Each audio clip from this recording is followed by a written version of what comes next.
ഇന്ന് നമുക്ക് നല്ല സിമ്പിളായിട്ട് തയ്യാറാക്കാൻ പറ്റുന്ന ഒരു സമോസ തയ്യാറാക്കാം. പിന്നെ നമ്മൾ ചായക്കടയിൽ നിന്നൊക്കെ കഴിക്കുന്ന അതേ ടേസ്റ്റിൽ തന്നെ നമുക്കിത് വീട്ടിലുണ്ടാക്കിയെടുക്കാൻ പറ്റും. പിന്നെ നമ്മളിത് മുഴുവനായിട്ടും മൈദ വെച്ചിട്ടല്ല തയ്യാറാക്കുന്നത്, മൈദയും ഗോതമ്പൊടിയും ചേർത്തിട്ടാണ് ഇത് ഉണ്ടാക്കുന്നത്. അപ്പോൾ ആദ്യം ഇതിന് വേണ്ട മസാല നമുക്ക് തയ്യാറാക്കി വയ്ക്കാം. അപ്പോൾ മസാലയ്ക്ക് വേണ്ടിയിട്ട് ഞാനിവിടെ ഒരു പാനിലേക്ക് 2 ടേബിൾ സ്പൂൺ എണ്ണ വെച്ചിട്ടുണ്ട്. ഇനി ഇതിലോട്ട് 3 സവാള നീളത്തിലരിഞ്ഞ് ചേർക്കാം. അപ്പോൾ സവാള നിങ്ങൾക്ക് ഫില്ലിംഗ് എത്രയാണ് വേണ്ടത് അതിനനുസരിച്ച് നിങ്ങൾക്ക് ചേർക്കാം കേട്ടോ. അധികം വലിപ്പമില്ലാത്ത സവാളയാണ്. വലിയ സവാളയ്ക്കാണെങ്കിൽ 2 എണ്ണം മാത്രം മതിയാവും. ഇനി ഇത് നന്നായിട്ടൊന്ന് വഴറ്റിയെടുക്കാം. ഇതിൻ്റെ കൂടെ തന്നെ 1/2 ടീസ്പൂൺ ഇഞ്ചി വെളുത്തുള്ളിയുടെ പേസ്റ്റും കൂടി ചേർത്ത് വഴറ്റാം. നമുക്ക് ഇഞ്ചിയും വെളുത്തുള്ളിയും ചെറുതായിട്ട് ചതച്ചെടുത്താലും നല്ലതാണ്. ഇനി ഇതിലേക്ക് 1/2 ടീസ്പൂൺ മഞ്ഞൾപ്പൊടി ചേർക്കാം, 1/2 ടീസ്പൂൺ മല്ലിപ്പൊടി, 1 ടീസ്പൂൺ ഗരം മസാലപ്പൊടി, 1/2 ടീസ്പൂൺ മുളക് പൊടി ചേർക്കാം. ആവശ്യത്തിന് ഉപ്പും കൂടി ചേർത്ത് ഇതെല്ലാം കൂടി വീണ്ടും ഒന്ന് വഴറ്റിയെടുക്കാം. ഈ സവാള ഒരുപാടങ്ങ് മൂക്കേണ്ട ആവശ്യമൊന്നുമില്ല. ഇപ്പം നമ്മളിത് വഴറ്റിയെടുത്തു. ഇനി ഇതിലേക്ക് നമ്മൾ അവൽ ചേർക്കുന്നുണ്ട്. ഒരു 1/4 കപ്പോളം അവൽ ചേർക്കാം. അവൽ ചേർക്കുന്ന വേറെ ഒന്നും കൊണ്ടല്ല, ഈ സവാളയിൽ നിന്നും കുറച്ച് വെള്ളം വിട്ട് വരുമല്ലോ. അവൽ ചേർത്താൽ വെള്ളം മുഴുവനും അതങ്ങ് വലിച്ചെടുക്കും. അപ്പോൾ അതിന് വേണ്ടിയിട്ടാണ് ഈ അവൽ ചേർക്കുന്നത്. മാത്രമല്ല നല്ലൊരു ടേസ്റ്റും കിട്ടും. അപ്പോൾ നിങ്ങൾക്ക് വേണമെങ്കിൽ ചേർത്താൽ മതി, അതല്ലെങ്കിൽ നമുക്ക് സവാള വെച്ച് തന്നെ ഇതുണ്ടാക്കാം. അപ്പോൾ അവൽ ചേർത്ത് മിക്സ് ചെയ്തെടുക്കുക, അത്രയേ ഉള്ളൂ. ഇനി നമുക്ക് സ്റ്റൗ ഓഫാക്കാം. ഇത് നന്നായിട്ട് തന്നെ തണുക്കണം. അപ്പോൾ അതുകൊണ്ടാണ് ആദ്യം നമ്മൾ മസാല ഉണ്ടാക്കി വയ്ക്കുന്നത്. ഇനി ഇത് തണുക്കുന്ന സമയം കൊണ്ട് നമുക്ക് സമോസയ്ക്ക് വേണ്ട മാവ് നമുക്ക് കുഴച്ചെടുക്കാം. അപ്പോൾ ഞാൻ നേരത്തെ പറഞ്ഞ പോലെ ഗോതമ്പൊടിയും മൈദപ്പൊടിയും രണ്ടും മിക്സ് ചെയ്തിട്ടാണ് ഞാൻ ഉണ്ടാക്കുന്നത്. അപ്പോൾ 1 കപ്പ് ഗോതമ്പൊടി എടുത്തിട്ടുണ്ട്, അതേ അളവിൽ തന്നെ 1 കപ്പ് മൈദയും കൂടി എടുത്തിട്ടുണ്ട്. അപ്പോൾ നിങ്ങൾക്ക് വേണമെങ്കിൽ മുഴുവനായിട്ടും മൈദയിൽ തന്നെ ഉണ്ടാക്കാം, അതല്ലെങ്കിൽ ഗോതമ്പൊടി വെച്ച് തന്നെ നമുക്കിത് ഉണ്ടാക്കാം. അപ്പോൾ ഗോതമ്പൊടി വെച്ചിട്ട് ഉണ്ടാക്കുന്ന സമോസ ഞാൻ നേരത്തെ ഇട്ടിരുന്നു. നിങ്ങൾക്ക് വേണമെങ്കിൽ അതിൻ്റെ ലിങ്ക് ഞാൻ താഴെ ഡിസ്ക്രിപ്ഷൻ ബോക്സിലിടാം, അത് ചെക്ക് ചെയ്യാം. ഇതിലേക്ക് ആവശ്യത്തിന് ഉപ്പ് ചേർക്കാം. ഇതിന് കൂടെ തന്നെ 2 ടേബിൾ സ്പൂൺ ഓയിലും കൂടി ചേർക്കാം. അപ്പോൾ ഇത് നമ്മൾ റിഫൈൻഡ് ഓയിൽ ഉപയോഗിക്കുന്നതായിരിക്കും നല്ലത്. ഓയിൽ ഒഴിച്ചതിന് ശേഷം എല്ലാം കൂടി ഒന്ന് മിക്സ് ചെയ്യുക. അതിന് ശേഷം വെള്ളം ഒഴിച്ച് കുഴച്ചെടുക്കണം. ഇത് കുറച്ച് ടൈറ്റായിട്ട് തന്നെ കുഴച്ചെടുക്കണം. ഒരുപാട് സോഫ്റ്റായിട്ട് കുഴക്കരുത്, അത്യാവശ്യം ടൈറ്റായിട്ട് കുഴച്ചെടുക്കാം. ഇത് കുഴച്ചതിന് ശേഷം വീണ്ടും 1 ടേബിൾ സ്പൂൺ ഓയിലും കൂടി ചേർത്ത് വീണ്ടും ഒന്ന് കുഴച്ചെടുക്കാം. അപ്പോൾ ഇങ്ങനെ അവസാനമായിട്ട് നമ്മൾ ഓയിൽ ചേർക്കുമ്പോൾ മാവ് ഒരുപാടങ്ങ് ഡ്രൈ ആവാതിരിക്കും. അപ്പോൾ നന്നായിട്ട് തന്നെ കുഴച്ചെടുത്തു. ഇനി ഇതൊരു 5 മിനിറ്റ് റെസ്റ്റ് ചെയ്തതിന് ശേഷം നമുക്ക് ഇതുണ്ടാക്കാം. അപ്പോൾ 5 മിനിറ്റിന് ശേഷം നമുക്ക് ഈ മാവിൽ നിന്നും ചെറിയ ബോൾസാക്കി ഷേപ്പ് ചെയ്തെടുക്കാം. നമ്മൾ ചപ്പാത്തിക്കൊക്കെ എടുക്കുന്ന ആ ഒരു അളവിൽ തന്നെ മാവ് നമുക്ക് ഉരുട്ടിയെടുക്കാം. അതിന് നല്ല കനം കുറച്ചിട്ട് പരത്തിയെടുക്കാം. എത്ര കനം കുറച്ച് പരത്താൻ പറ്റുമോ അത്രയും കനം കുറച്ച് പരത്തിയെടുക്കാം. അപ്പോൾ ഇതുപോലെ ഓരോന്നും പരത്തിയെടുക്കുക. അതിന് ശേഷം നമുക്കൊരു ദോശ കല്ലിലേക്ക് ഇതിട്ട് ജസ്റ്റ് ഒന്ന് ചൂടാക്കി എടുത്താൽ മതി. ഒരുപാടങ്ങ് വെന്ത് പോകരുത്.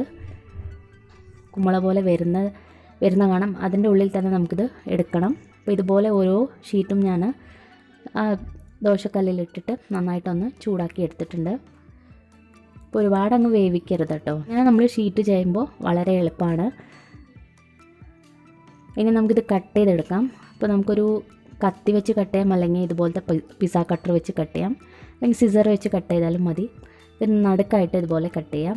അപ്പോൾ ഈ ഷീറ്റ്സ് കണ്ടില്ലേ, നല്ല കനം കുറച്ചിട്ടാണ് ഇത് പരത്തിയിരിക്കുന്നത്. അപ്പോൾ നിങ്ങൾ ശ്രദ്ധിക്കേണ്ട കാര്യം, നമ്മൾ ഇത് പരത്തുമ്പോൾ മാക്സിമം കനം കുറച്ച് പരത്തിയെടുക്കാം. അപ്പോൾ ഓരോന്നും ഇതേ രീതിയിൽ തന്നെ ഓരോന്നും 2ആയിട്ട് നമുക്ക് മുറിച്ചെടുക്കാം. ഇനി അഥവാ നിങ്ങളിത് പരത്തിയതിന് ശേഷം പരത്തിയത് ചിലപ്പോൾ ഈ സൈഡൊക്കെ കട്ടിയാണെന്നുണ്ടെങ്കിൽ ആ കട്ടിയുള്ള ഭാഗം മാത്രം ചെറുതായിട്ടൊന്ന് മുറിച്ച് കഴിഞ്ഞാൽ മതി. ഇതിപ്പോൾ കട്ടിയൊന്നുമില്ല, നല്ല കനം കുറച്ചിട്ടാണ് ഉള്ളത്. അപ്പോൾ ഓരോ ഷീറ്റും ഇതേപോലെ കട്ട് ചെയ്തെടുക്കാം. അപ്പോൾ ഞാനെല്ലാം കട്ട് ചെയ്തെടുത്തു. ഇനി നമുക്ക് സമോസ ഷേപ്പ് ചെയ്തെടുക്കാം. വളരെ എളുപ്പമാണ്. അപ്പോൾ ഇത് ഓരോ ഷീറ്റ് ഇതുപോലെ എടുത്ത് ഒരു കോൺ ഷേപ്പിലാക്കുക, ഇതുപോലെ ആക്കിയെടുക്കുക. അതിൻ്റെ അകത്ത് നിന്ന് ഓട്ട കാണരുത് കേട്ടോ, നല്ല കവറായിരിക്കണം. ആ രീതിയിൽ വേണം നമ്മൾ ആ കോൺ ഉണ്ടാക്കിയെടുക്കാനായിട്ട്. പിന്നെ നമുക്കിതിന് വേണ്ടി പശ ഞാൻ കുറച്ച് മൈദയിലേക്ക് വെള്ളം ഒഴിച്ച് മിക്സ് ചെയ്തെടുത്തിട്ടുണ്ട്. പിന്നെ നമുക്ക് ഒരു കോൺ പോലെ ആക്കാം. അതിനുശേഷം ഇതിൻ്റെ അകത്തേക്ക് നമ്മൾ തയ്യാറാക്കി വെച്ചിരിക്കുന്ന ആ ഫില്ലിങ് ചേർക്കാം. ഫില്ലിങ് നല്ലോണം തന്നെ വെച്ച് കൊടുക്കുക, നല്ല അമർത്തി വെച്ച് കൊടുക്കുക. 2 ടേബിൾ സ്പൂണൊക്കെ വെക്കാൻ പറ്റും. അപ്പോൾ ഇതുപോലെ വെച്ചതിന് ശേഷം ഈ സൈഡ് നമുക്ക് നന്നായിട്ട് തന്നെ ഒട്ടിച്ചെടുക്കണം. അപ്പോൾ നമ്മുടെ മൈദയുടെ പശ വെച്ചിട്ട് നല്ലതുപോലെ തന്നെ ഒട്ടിച്ചെടുക്കുക. ഫില്ലിംഗ് ഒന്നും പുറത്ത് വരരുത്, ആ രീതിയിൽ വേണം നമ്മൾ ആ പേസ്റ്റ് ഇട്ട് കൊടുക്കാനായിട്ട്. ഇതുപോലെ ഒട്ടിച്ചതിന് ശേഷം ഈ മുകൾ ഭാഗത്തും നമുക്ക് ആ പേസ്റ്റ് ഇട്ട് ഒട്ടിച്ചെടുക്കാം. നമുക്ക് ഈ സമോസ ഉണ്ടാക്കുമ്പോൾ കുറച്ച് സമയം പിടിക്കുന്നത് ഈ ഒരു കാര്യത്തിന് വേണ്ടി മാത്രമാണ്. ബാക്കിയെല്ലാം എളുപ്പം തന്നെ നമുക്ക് ഉണ്ടാക്കാൻ പറ്റും.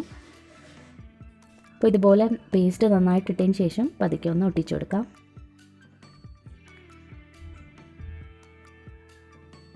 ഇപ്പോൾ നമ്മൾ ഈ ഷീറ്റ് ഉണ്ടാക്കുമ്പോൾ മാക്സിമം കനം കുറച്ചിട്ട് ഉണ്ടാക്കാൻ നോക്കുക. നല്ല ക്രിസ്പി ആയിട്ട് ഇത് കിട്ടുള്ളൂ. ഇപ്പോൾ നമ്മളിത് ഒട്ടിച്ചെടുത്തിട്ടുണ്ട്. അപ്പോൾ ഇതുപോലെ ആക്കിയെടുക്കാം. ഇനി ബാക്കിയുള്ളതും ഇതേ രീതിയിൽ തന്നെ നമ്മൾ ആക്കിയെടുക്കണം. ബാക്കിയെല്ലാം ചെയ്ത് തീരുമ്പോഴേക്കും നമ്മൾ ആദ്യം ഒട്ടിച്ചതൊക്കെ ഉണങ്ങി കിട്ടും. അപ്പോൾ ഇതേ രീതിയിൽ ഓരോ സമോസയും നമുക്ക് ഉണ്ടാക്കിയെടുക്കാം. കോൺ തയ്യാറാക്കുമ്പോൾ ഒട്ടും തന്നെ അതിൻ്റെ അടിഭാഗത്ത് നിന്നും ഓട്ട കാണാത്ത വിധം ആക്കിയെടുക്കണം. അതിനുശേഷം ബാക്കിയെല്ലാം സെയിം മെത്തേഡാണ്.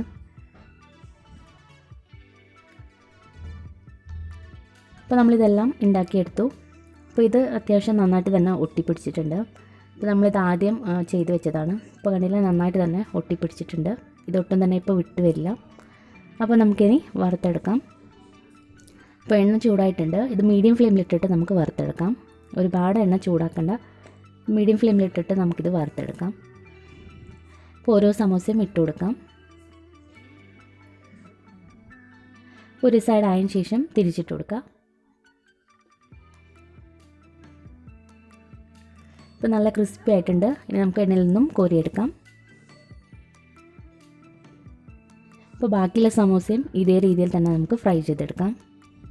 നമ്മൾ ആ ഷീറ്റ് എത്ര കനം കുറച്ച് പരത്തുന്നോ അത്രയും ക്രിസ്പി ആയിട്ട് കിട്ടും ഈ സമോസ. അപ്പോൾ എല്ലാ സമോസയും ഞാനിവിടെ ഫ്രൈ ചെയ്തെടുത്തു. അപ്പോൾ ഇത്രയേ ഉള്ളൂ. വളരെ സിമ്പിളായിട്ട് നമുക്ക് ഉണ്ടാക്കാൻ പറ്റുന്ന ഒരു റെസിപ്പിയാണ്. സാധാരണ പോലെയാണെങ്കിൽ നമ്മൾ ഒരു ഷീറ്റ്സൊക്കെ ഉണ്ടാക്കാൻ കുറച്ച് ബുദ്ധിമുട്ടാണ്. ഇതാണെങ്കിൽ എളുപ്പമാണ്. അപ്പോൾ എന്തായാലും നിങ്ങൾ ഒന്ന് ട്രൈ ചെയ്ത് നോക്കണം. നിങ്ങൾക്ക് എന്തായാലും ഇഷ്ടപ്പെടും. പിന്നെ ഇത് ചൂടോടുകൂടി കഴിക്കുന്നതായിരിക്കും നല്ലത്. നല്ലൊരു ക്രിസ്പിനെസ് കിട്ടും. അപ്പോൾ ട്രൈ ചെയ്തിട്ട് നിങ്ങളുടെ അഭിപ്രായങ്ങളൊക്കെ അറിയിക്കാം. അതുപോലെ നിങ്ങൾക്ക് ഈ വീഡിയോ ഇഷ്ടപ്പെട്ടാൽ ചാനൽ സബ്സ്ക്രൈബ് ചെയ്യാനും മറക്കരുത്. താങ്ക്